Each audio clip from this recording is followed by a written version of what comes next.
Zambian President Hakainde Hichilema boycotted a three-nation Wildlife Conservation Summit in Harare on Thursday. Zapinda mashoko abuda anyogwa pana kutona aiwa Zambian President Hakainde Hichilema vachitadza kuno attenda meeting aiwa ye-conservation summit yeusano Zimbabwe. Ndibvo subscribe like kuti on the bell kuti naumoni kwa mchinzi.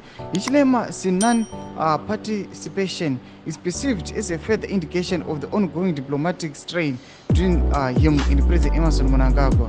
While Mozambican Filipe Nyusi was present for the event, Hichilema sent his Minister of Tourism, Rodney Sekumba, to represent Zambia for the signing ceremony of the Zimbabwe-Mozambique and Zambia Tripartite Transfrontier Conservation Area Memorandum of Agreement.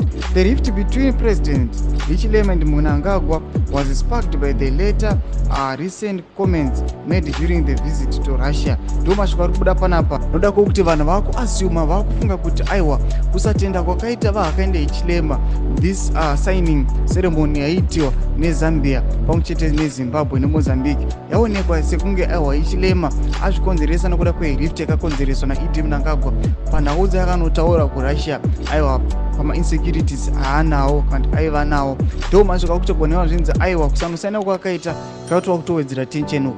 Potudza mafunguro enyu muri kudii pamusoro pechitiko ichi chashoka aiwa Southern Africa. Pinda comment section yedu mutudze mafunguro enyu, so subscribe or like, channel on the bell icon.